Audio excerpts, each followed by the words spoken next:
Okay, Leah, what is this? Hey everybody, and welcome to the show and tell. It's that time, 25 minutes of makery goodness as we and our friends from Microchip here who are visiting watch as folks from around the world come by and show us what they're making, crafting, hacking, sewing, and soldering.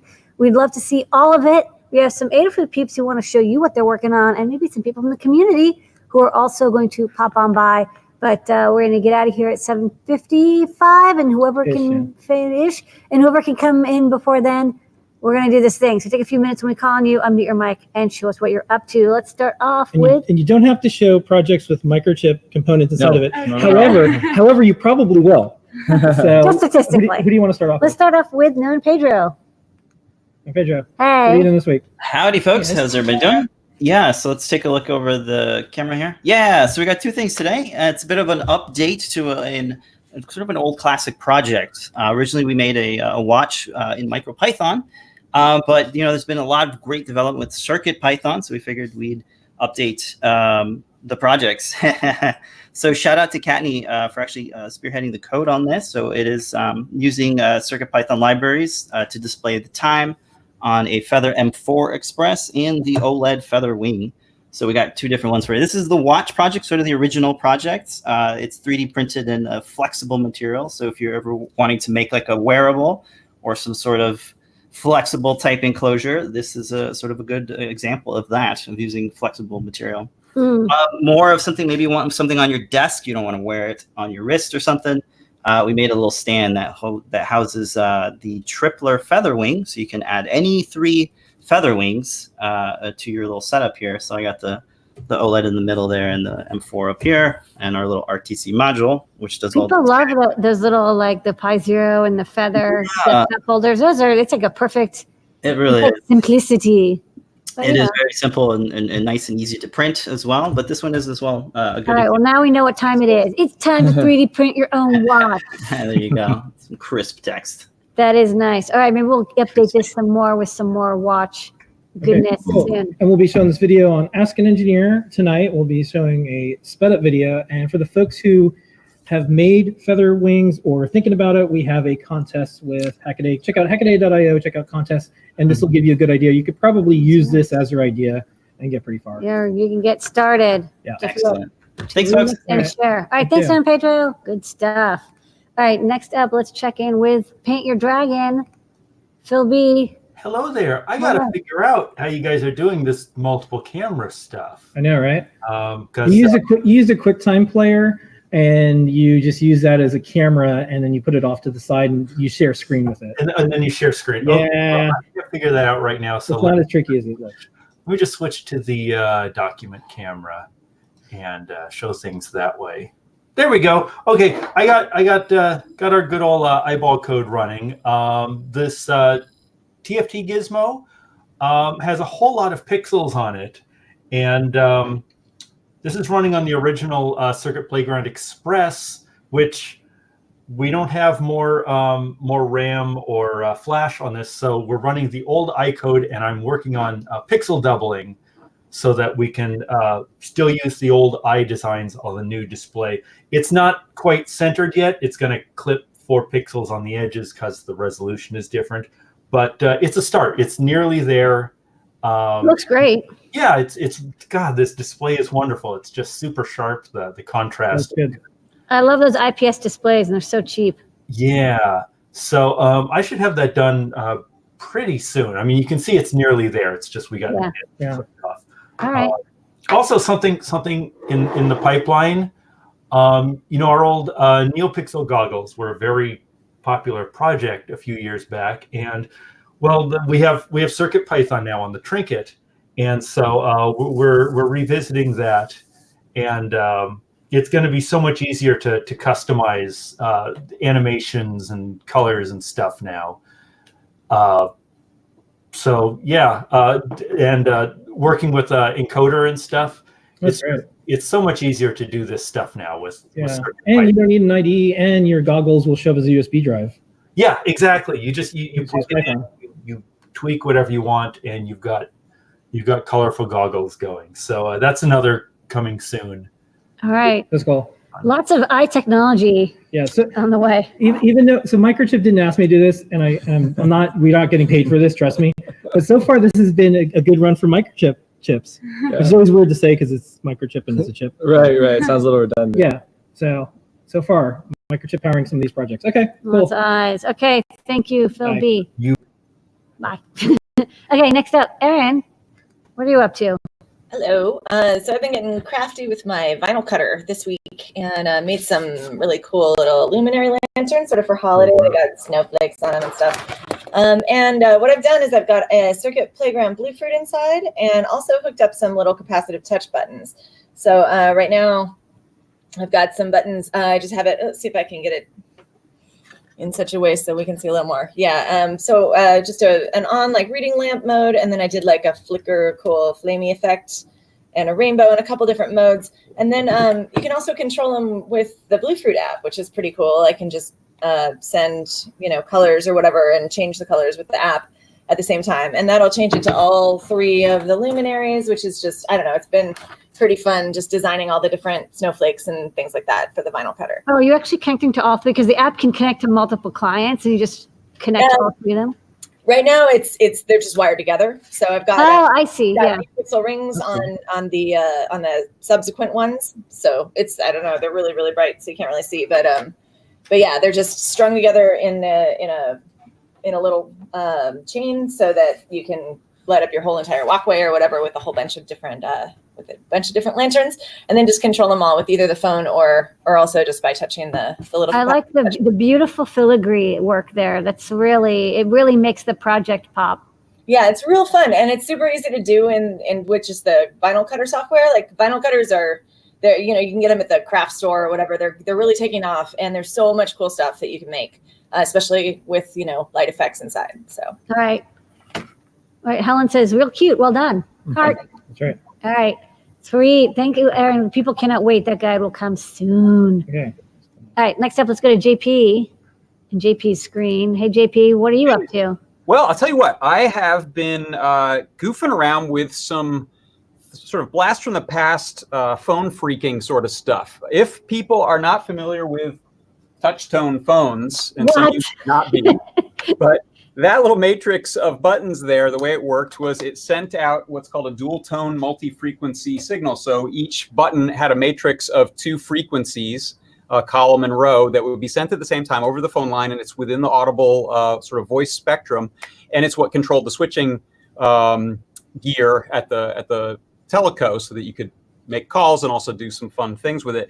For some reason, I was talking to my friend, I said, I wonder if we can actually do dual tone multi-frequency inside of MakeCode running on a Circuit Playground Express, and the answer is yes. So this is sending the phone number I have it wired up to right now that dials the Naval Observatory in Washington, D.C. to ask for the time. And I won't do that right now. I won't call it right now. I'm going to try that on my show tomorrow during the MakeCode Minute.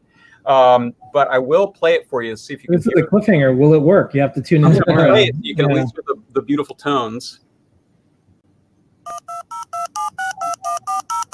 So that may have called someone somewhere if they had their phone on the hook, off the hook there. And hold it up to their speaker. Yeah. So Like, hey, Alexa, dial this number now. This is a little Stemma speaker that I'm using as an external speaker because the fidelity is better and it seems to work more reliably than the one that's built on the board there. And I'm going to play around with some timings and volumes and things, but I've actually got it working fairly reliably, which is exciting. And so I will be showing that on the show tomorrow. Also, I want to mention I've got Tan Newt, our own Scott Shawcroft, coming on the show tomorrow. We're going to talk Game Boys and MIDI and Bluetooth and other fun things. And then I'm also working on some snow globe projects. So lots. I know it's like 20 degrees here now. It's like snowing. It's time. Good timing. Is that time? Good. I'm glad it was for you. Here it was like in the 80s today, but I'm going to pretend. Well, you're on fire, so it's like that's the trade-off. We don't have to be on fire. Snow melts the ice. Yeah, the active snow light. The fire melts the snow. Okay, All cool. right. Thank you, JP. That's very exciting. I'm sure tomorrow's show is going to be jam-packed with Game Boy hacking and synthesizer goodness. Rad. All right. Thank you, JP. Okay, next up, Colin. How's it hanging? It's hanging well. I meant your tie. How's your tie hanging? Yeah, well, good. I just put it on. It's a little snug, but that's just about right. Just in time for all of your holiday formal events. I made a tie inspired by the work of John G. and, of course, our classic Amplify project.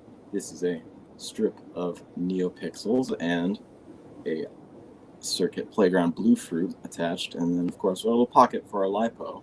And if I turn it on, you can see, and I think you can see, let me know if you can't see, but indeed that is reacting to sound. 1, 2, 3, 4, 5, 6. And of course, we can connect via the Bluefruit LE Connect app. An excellent piece of software. I very much enjoy myself. I wonder who wrote that software. Gee, I don't know. It was you, Colin. You wrote it. Plug. And anyway, you go into the control pad, and you can switch modes. So we've got the audio meter mode, a fan favorite. And of course, we have ever so classic. The Phil B. Rainbow Swirl. Phil B. This code just bringing joy all over the world, gives and gives. And of course, the other fan favorite, the Larson scanner. And oh, yeah. You can also wear that while you're making your DTMF tones. Right, yeah, if you really want to go straight retro. And you can use the up and down buttons to control the speed of this. So you can go to totally epileptic speed here. And you can also use a straight up solid color mode and then go back over to the color picker and choose a different color. Okay. And of course, course, the holiday, it's get green and red and blue. Right. And that also changes color. Oh, wow. You even made the Larson scanner color. Doesn't have to be just Cylons. Yeah. Wow. Right. Amazing. All out. And for folks who haven't heard, this holiday season, Reservoir Dogs, the musical, will be coming to Burning soon. Man. Nah, it's going to be bloody with pizzazz. If it were, though, this would be the tie for it. Yeah. Okay. Mr. All right, thanks, Colin. Yep. All right, thanks, Colin. You're looking very dapper. Yeah. Thanks. I tried. Says Helen and I. Okay, next next let's up. go to Liz. Liz, thank you for being so patient. What are you up to, Liz? How's it going? Good to see you. Good to see you too. I've been working on upgrading the motorized camera slider with Noe to run on CircuitPython. So I actually built up my slider like 2 days ago. And then I've been working on the code, which is on a Feather M4. And that has the stepper driver wing and also the TFT wing with joystick. So if I try to hold up to the camera so that will show up. Oh, yeah. Let's see. But basically I have these bitmaps that are, there we go. Yeah. That show the different modes. We've got 5 minute, 10 minute, 20, and an hour. And it's running on states, so you can kind of scroll through. And then for demo purposes, you can select the mode with the 5, and they'll say camera is sliding. And as it's going, there's a little timer at the bottom. They'll show you how much time is left. And then when it stops, it'll show stopping, which should show up in like a second. There we go. That's nice and clear. Yeah. And I discovered emojis translate really well to bitmaps. Yeah. And so this will show up for like 10 seconds just to give you a heads up. And then after that, it's going to give you some options where you can either do the slide again, going back across, so like a reverse mode, or you can go back to the main menu. And if you do the main menu, it will back the camera up so it's back in the starting position. And then it's also set up in there so that if you do a reverse slide, then your camera will just stay put and you'll go back to the menu system. So I hooked up to the motor yesterday and confirmed that it is running the motor. I just have to work up the timings and then we should be all set with the code. Okay. That's better than every commercial solution I've seen. So congratulations. That's fancy. Thank you. All right. Well, if you want to have seen it on the show and tell sticker for the thing to run over, you know where to find us. Cool. Very slowly, over an hour. Yeah. Yes. Thanks, Liz. Thanks. Okay, next All we're right. going to go to Emily and Mike. Yeah, we'll get Let's Emily get Emily and Mike, Mike. Bill, and that, and then we'll see how many people we can get in tonight. If you've already gone, you may want to drop. Some folks are trying to come in. Looks like we have a lot of people tonight, so everyone should go fast. Okay. So I gotta just. Emily and Mike, welcome back. What you got going? Hello. Hi. Hi, Emily. Hello. You gonna talk? No, All right. we're going to talk for her. So Emily was playing in Make Code and we're definitely going to watch the show tomorrow because one of the things she was upset about was not being able to play more than one tone at a time. Ooh. But she did play with the neopixels a lot, and she came up with this. Show them. Can you hold it up? Thank you. Oh, purple and pink and blue, right? Yeah. I see purple and blue, just like the shirt you're wearing. Is your favorite color purple? No, it's pink and white. Pink and white. Oh, sorry, I can't see so well because the camera. Yeah. I see. No, you're right. It's pink and white. Yeah. That looks great. That looks really wonderful. Now you can take your colors with you everywhere. Did you have fun? Stare at it. Well, good work. And I think, you can keep collecting these stickers. Just have the guy hanging out with you there send an email to support@adafruit.com and you can put a sticker on the back. What do you think? Yay. Free stickers. That's what I say. Who doesn't like free stickers? Well, thank you, Emily, for coming by. Come by next week with another project. Maybe you can make it play a song as well as blinking LEDs. Hi, Emily. Bye-bye. She's magnified. Bye. Okay. LEDs are amazing, aren't they? All right. Okay. Next let's go to Bill, and then we're going to go to Matt, and then Richard, then Helen and Drew. We can get to everyone if everyone keeps it to like a minute-ish. Yeah, I know. There's a lot of y'all. We love you all, though. All right, Bill B. Hi, guys. How are you? Hey. All right. So I finally have this working, which is great. I started out at a conference in Pittsburgh. Steve Spawn from Able Gamers asked if I could help get one of these, which is a ridiculously sensitive joystick that barely moves at all, that folks use to drive their power chairs, if we could use this for other purposes. So I had already kind of done the opposite. I think I already been on here. I showed you that I could mimic one of those using your potentiometer boards, which is awesome. But they asked me to do the reverse. And actually, it was much harder to do the reverse.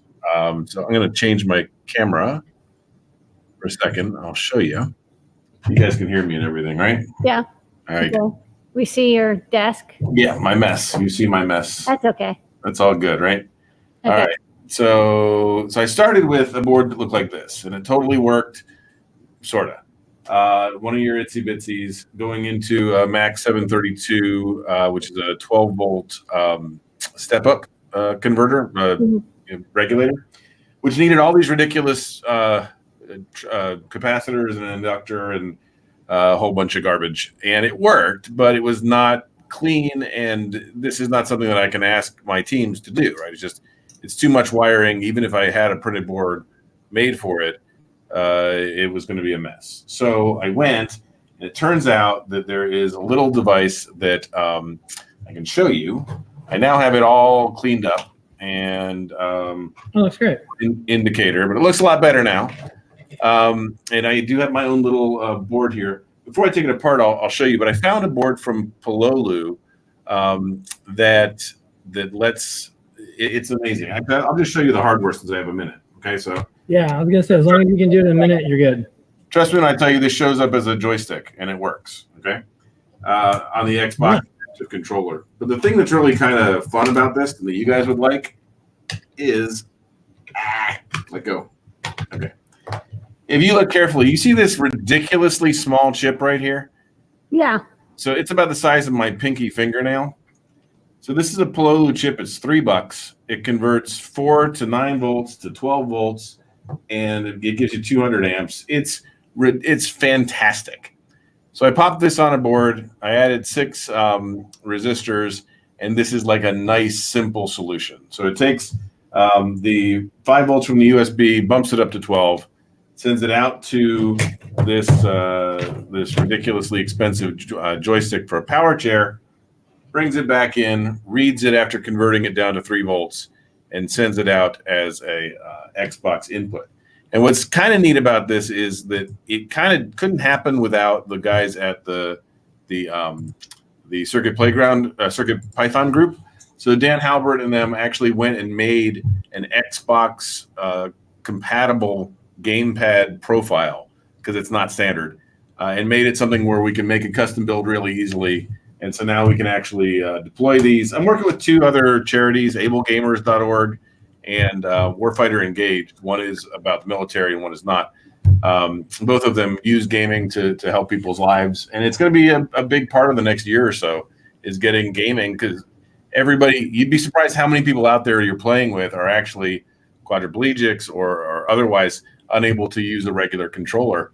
But this is a big part of that. So everybody makes something. Everyone plays games. So people can find out about this on atmakers.org and atmakers.org, also on the Facebook group and my YouTube channel. But I will tell you that Pololu thing kind of threw me. I had no clue I could convert all this ridiculousness into a $3 little. They're amazing. I love them. Yeah. They're in Vegas. They make, they do the robotics and power stuff. They've got that settled.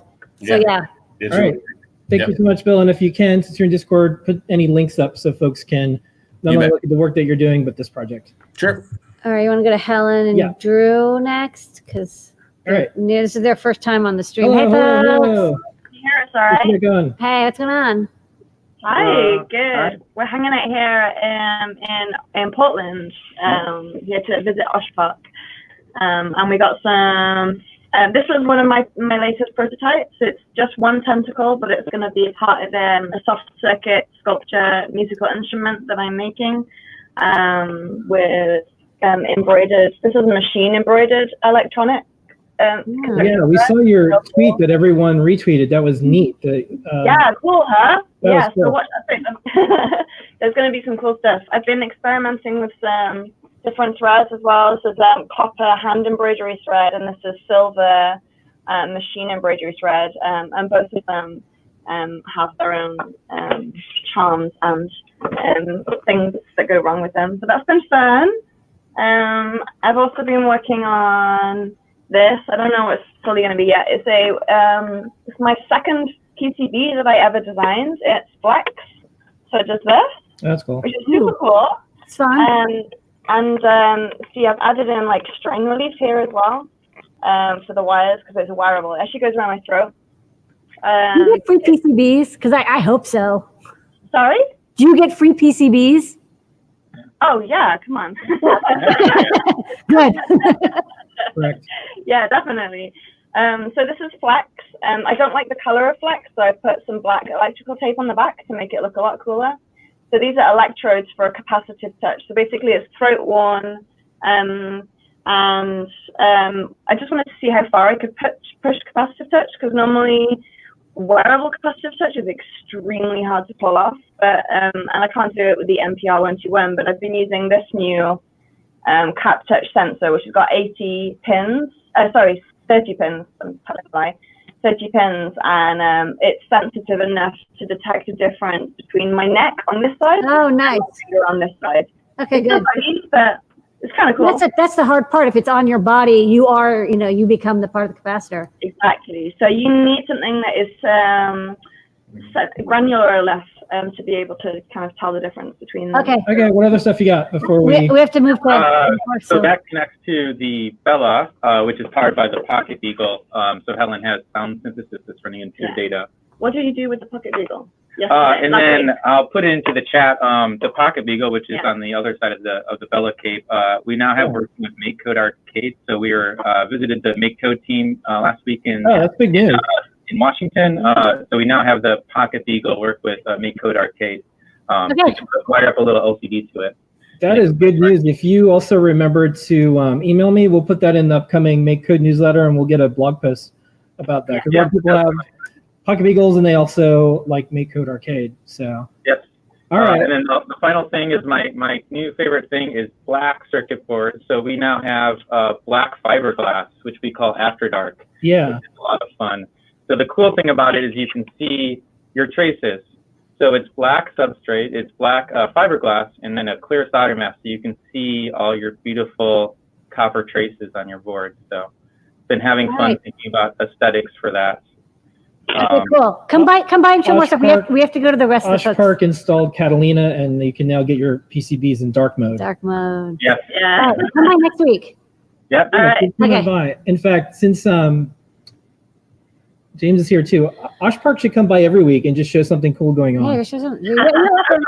That's a request. Yeah. Okay. Yeah. All right, we're gonna keep going. Okay, next up, do you want to go? We're gonna go to Richard, then JMK, and then Sporball. But you guys have to take like Yeah, 30 seconds. Not this fake, only going to take a minute, then take 5 minutes. No. Like, I'm going to take a minute. No, take Ready, set, go. Go. All right. I actually just saw Drew last week. He was over here at CoMotion. I'm working on these panel lights. I've pretty much got them all finished. And what's cool about them is these are neopixels inside. It's kind of like my DIY version of the Nanoleaf Aurora panels. It's using an ESP01 chip in it, and I'm using the WLED firmware. So the thing that I like about it is, like, you don't actually need to program this with Arduino. They have firmware for the Node MCU and ESP01 already rendered, and you just flash it to the chip itself. I'm going to try it with the Huzzah and see if that works as well. But what I love is, like, it handles the access point. So if you can't connect to Wi-Fi, it just pops up, and then you get this interface. You can go in. Okay, you got 5 seconds. You can go ahead and do all these things for setting Wi-Fi, even MQTT settings, and it's got like 75 different options. So super customizable. Okay. All right. Thank you, Richard. And if you have more, please come back next week as well. Okay, next up, JMK, welcome back. You have 1 minute. We can't hear you. Yeah, your audio is not on, but I will go to your screen, and you. Can you hear me right now? Yeah. Good. Okay. All right. 1 minute, go. There's a very quick update on what I showed a little while ago, the JMKOS PyPortal demo that I set up. I have done a lot with it, set up tons of work on it, boot up sequence work. That's nice. While it's loading, you can see my screen. I've gotten tons of things working on tons of things. First of all, I tried to work on actually documenting my code for once and like putting comments and trying to keep it so I can read in the future, unlike the old versions of JMKOS that I have no idea what's going on anymore. And so all these files are libraries that I'm using, that like file storage, config storage, whatever. So so there's already, it's not going to work because I don't have whatever. It's already got the main file, about 536 lines, combined with all sorts of hundreds of lines of this. And one thing before I go, this is the new kind of I was trying to find a good way to store config files on the on this OS that I made, but I never really found a good way to do it, like a nice readable code. So I made my own like config file thing, .jcfg. So basically, there are no comments. Plain text is ignored, so you can just write. And the only thing that's ignored is like value name, colon, space, value content, space, colon. So yeah, so that's that's all. I've got internet time set up, and yeah. So All right. Yay, JMKOS portable. Come back next week and show us more. Please. Yeah, I will. Thank Okay. you. All right, Sporball, you have 30 seconds. Hi, can you hear and see me okay? Yeah. Yep, 30 seconds, go. All right, so yeah, my other camera wasn't working. I have to use my built-in webcam, so that's why the 30 seconds, exposure is go. kind of low. Go, we have a camera. Yeah. Wait. Okay, here's my project. This is my first thing I've ever made with Arduino. So I picked up a metromini, one of the 1.2-inch LED matrices, and I rigged it up to do this at the beginning. Yay! Little splash of the omega symbol, and my headphones are falling off. You can press all the buttons to move the dot around. Okay, move it up a little bit so we can see it, and then... What? Move it north a little bit. Yeah, and I'm going to say, continue to show this demo next week, but you get a sticker no matter what, because we actually have to go. We're already in time deficit. We're in negative That's cool, that's time. cool. Okay. I'm working on making it do more things. So yeah, next week. Come by next week. Yeah. Metroball. All right. It's a Thank you, future. everyone. Thanks for making this the best 30 minutes of the week every single Good week. work. We had 1 billion people here. I know. Why do you all show up this week? Most of planet Earth was here. I think his microchip's here. And we'll see everybody on Ask an Engineer in like Negative 5 minutes. As soon as fast as I can do this. Bye. Hi, everybody. Hey.